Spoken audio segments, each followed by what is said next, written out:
তাহলে আমি কেন থেরাপি দিব, কেন ফ্রোজেন দিব, কেন আমি ফিজিওথেরাপি করবো, কেন? এই কেনের উত্তর হচ্ছে কথার কথা, যখন এই রুগীটা এই স্টেজে আছে, কথার কথা, এই রুগীটা যখন এই স্টেজে থাকবে তখন তো তার পেন থাকবে, পেন থাকলে সে আরও নাড়াবে না, তখন সেই পেনটা তার আরও নাড়াবে না, না নাড়ালে কী হবে? এই যে রোটেটর কাপ মাসেল, সেই সাথে আমাদের কী মাসেল, আর মাসেল আছে না, ট্রাপিজিয়াস আছে এখানে, ডেল্টয়েড আছে, পেক্টোরাস মেজর আছে, আছে না, তারপরে পেক্টোরাস মাইনর আছে, তারপরে এই সমস্ত মাসেলগুলো আস্তে আস্তে শর্ট হয়ে যাবে, এবং এই মাসেলটা যখন শক্ত হয়ে যাবে তখন পুরো জয়েন্টটা আস্তে আস্তে আরও ইমোবিলাইজেশন হিসেবে আরও কন্ট্রাকচার ডেভেলপ করবে। আর এটা যদি ডেভেলপ করে, ট্রাপিজিয়াস যদি ডেভেলপ করে, তাহলে ঘাড় আস্তে আস্তে সমস্যা দেখা দিবে। আর ঘাড় যখন সমস্যা, ওদিকে রম্বয়েডাসটা কী হবে? টাইট হয়ে যাবে। কেন টাইট? কানেকশন সবই টাইট আছে। লেটিসমাস ডরসাইটার সমস্যা হবে, সেরাটাস অ্যান্টেরিয়র সমস্যা হবে, তার সাথে কী হবে? সেই সাথে আমাদের সেরাটাস অ্যান্টেরিয়র, লেটিসমাস ডরসাই যদি টাইট হয় তাহলে থোরাকোলাম্বার টাইট হবে, থোরাকোলাম্বার যদি টাইট হয় তাহলে অ্যাবডোমিনাল ইডুক্টর স্পাইনি এক্সটার্নাল অবলিক মাসে টাইট হয়ে যাবে, এক্সটার্নাল অবলিক মাসে যদি টাইট হয় তাহলে সেই সাথে আমাদের কী হবে? সেই সাথে আমাদের ভিসেরাল অন্যান্য মাসেলগুলো টাইট হয়ে যাবে, নানান বিধক প্রতিবন্ধকতা দেখা দিবে। যদি এই রোগীটা 24 বছর যদি হয়, 24 মাসে যদি তার রেজলিউশন হয় বা রিজলভ হয়, কতদিনের রোগী বাড়া হয়ে যাবে, রোগীর ঘুম, খাওয়া দাওয়া, তার জীবনযাত্রা মারাত্মকভাবে ব্যাহত হবে। এই জন্যই আমরা থেরাপি যদি চালাই তাহলে এই জিনিসগুলো ঘটবে কম, ঘটতে থাকবে, বাট ঘটবে অনেক কম, ঘটবে অনেক কম হবে, অনেকটাই রোগীর সহনীয়, তার জীবনযাত্রা সহনীয় থাকবে। এনে ছিল শোল্ডার জয়েন্ট ছিল, কোরাকোহিমেরাল লিগামেন্ট ছিল, গ্লোনোহিমেরাল লিগামেন্ট আছে, আর অ্যাক্সিলারি পাউচ আছে। অ্যাক্সিলারি পাউচ কোনটা? এমনই আছে ল্যাজিলি।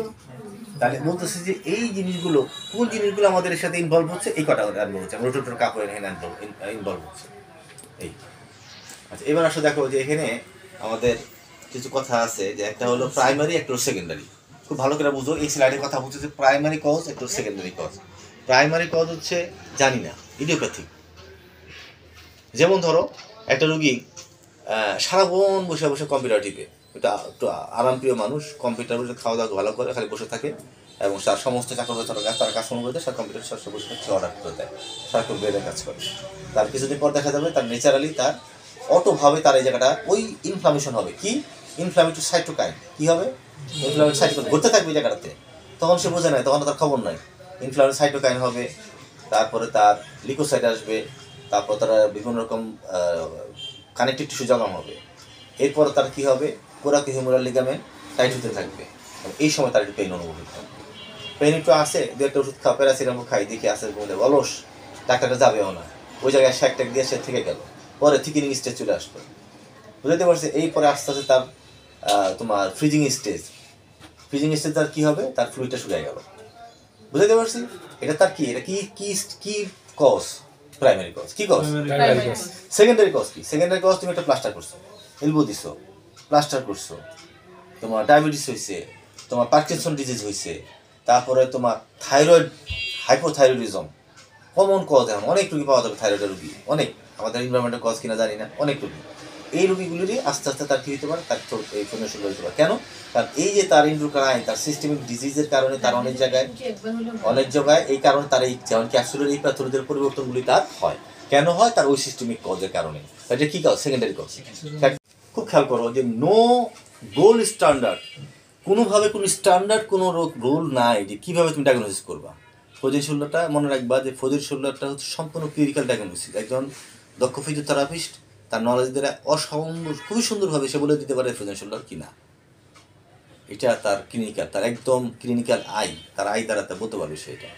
আচ্ছা, frequently difficult specially in early স্টেজে, মানে এটা আসলে আর্লি স্টেজে খুব ফ্রিকুয়েন্টলি যে তার সব কিছু যে ফ্রিকুয়েন্টলি হবে বা সব কিছু ফ্রিকুয়েন্টলি তার সিমটমগুলি আসবে এবং ফ্রিকুয়েন্টলি এটা যে বলতে পারবো, এটা খুব কঠিন একটা ব্যাপার, বিশেষ করে আর্লি স্টেজে।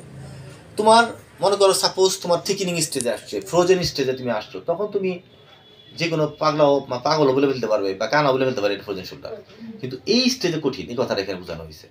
আসো এবার আমরা রোল অফ লিগনুকিন ইনজেকশন টেস্ট। হ্যাঁ, লিগনুকিন ইনজেকশন টেস্ট কী জিনিস? লিগনুকিন মানে অবশ করার ইনজেকশন। তুমি যদি এনে অবশ করার একটা ইনজেকশন দাও, তাও তোমার হাত উপরে দিকে উঠবে না, যদি উঠলো না এটা তুমি কনফার্ম বলে এটা ফ্রোজেন শোল্ডার। কিন্তু অন্য রুগী খেতে উঠে যাবে, তোমার রোটেটর কাপ টিয়ার, এখানে রোটেটর কাপ টিয়ার তুমি যদি একটা ইনজেকশন দাও, ব্যথা নাই, এরকম ঠাস করে উঠা দেবে হাত। রুগী উঠাবে তুমি উঠাইতে পারবা, তাহলে এটা কি ফ্রোজেন শোল্ডার না। এটাই তোমার একটা ডায়াগনোসিসের ক্রাইটেরিয়া।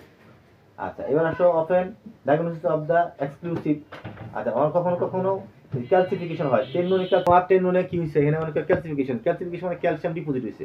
ক্যালসিয়াম ডিপোজিট হইলে জায়গায় হাতে ইরিটেশন হবে, পেন হবে। তোমরা মনে করতে পারবে, আমি মনে করবো, বা আমরা কেউ মনে করবো হয়তো ফ্রোজেন শোল্ডার, আসলে ফ্রোজেন শোল্ডার না, এটা সুপ্রাস্পাইনাটাস ক্যালসিফিকেশন। মানে এই বিষয়টাকে আমাকে মাথায় রাখতে হবে, অবশ্যই মাথায় রেখে তারপর ডায়াগনোসিস করতে হবে, এই কথাটাই বলা হয়েছে এখানে।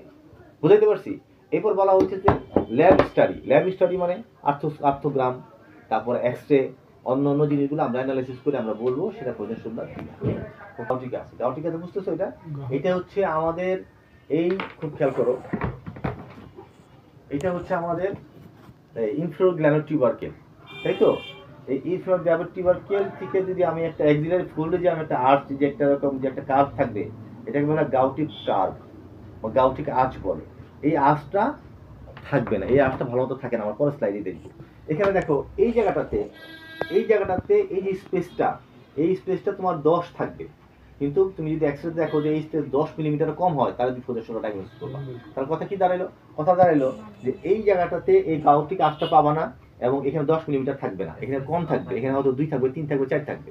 এটা দেখে তুমি এক্সরে দেখে তুমি বুঝতে পারবা এটা ফ্রোজেন শোল্ডার অর নট। আচ্ছা, এবার দেখো যে এই যে আর্চটা, হ্যাঁ, এই আর্চটা এখানে যে আছে, কিন্তু দেখো যে এটা নরমাল, কিন্তু এখানে ওই পর্যায়ে এই গাউটিক আর্চটা ওই পর্যায়ে নাই। দেখো এটা কিন্তু এরকম হয়ে গেছে এখন। এটা যেরকম সুন্দর একটা গোল একটা ডিমের মতো হয়েছে, এটা কিন্তু ডিমের মতো নাই। খুব খেয়াল করে বোঝা যাবে, না খেয়াল করে বোঝা যাবে, ডিমের মতো না, এবং না। আর এইটা হচ্ছে, এই যে দেখো যে এই যে একটা অ্যাম্বোস ক্ষয় খবর, এটা আর্থাইটিস, এটা হচ্ছে শোল্ডার জয়েন্টের আর্থাইটিস এটা। হ্যাঁ, এবং এই যে দেখো যে আমাদের ওই যে আমরা বলছিলাম যে লেক্সিটি, আমরা বলছিলাম না যে অ্যাক্সিলারি ফোল্ড রিডিউস হয়ে যাবে, হার্ডেনিং হয়ে যাবে, এবং শুকায় গেছে দেখো, নাই স্পেস, কত পানি নাই, পানি শুকায় গিয়ে কি এটা লেগে, এটার সাথে লেগে গেছে, দেখো এখানে কত ফাঁকা আছে, কত স্পেস আছে, এর নাই, লেগে গেছে। এবং এই যে তোমার অ্যাক্সিলারি ফোল্ডটা শুকায় উপর দিকে উঠে গেছে, অ্যাক্সিলারি ফোল্ডটা শুকায় উপর দিকে উঠে গেছে, এবং গাউটিক আর্চটা ঠিক মতো দেখা যাচ্ছে না। এটা দেখে আমরা কি আছে কি ফ্রোজেন শোল্ডার এক্সরে দেখে বুঝতে পারবো যে এটা ফ্রোজেন শোল্ডার অন্য। ঠিক আছে?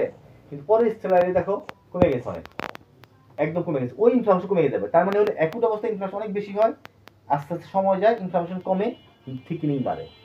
যেটা আমরা ওই যে বলছিলাম হিস্টোলজিক্যালি কি থাকবে, কি লিকোসাইট পাবা, ফাইব্রোপ্লাস্ট পাবা, এবং ইনফ্লামেটরি সাইটোকাইন পাবা, বাট থিকনিং স্টেজে ওই জিনিসগুলো নাই, আছে ওই তো নাই। তারপর কি আছে?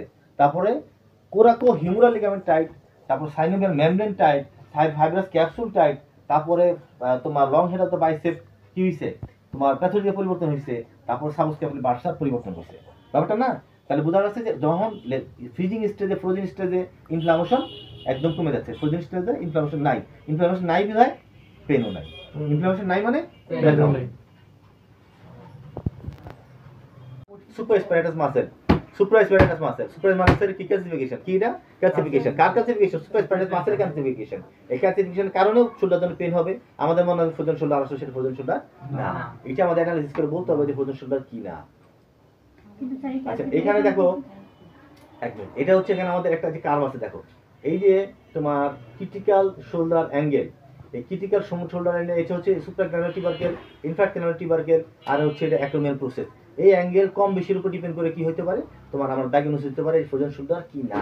এই অ্যাঙ্গেল কি আমরা করব না, আমরা লিখে দিব এক্সরে প্রেসক্রিপশনের মধ্যে, তখন রেডিওলজিক্যালি এরকম কম্পিউটার দ্বারা অ্যানালাইসিস করে এই অ্যাঙ্গেল বের হবে। দুইটা টার্ম, এখানে একটা ক্লিক করবে, এখানে একটা ক্লিক করবে, এখানে একটা ক্লিক করবে, অ্যাঙ্গেল বের হয়ে যাবে।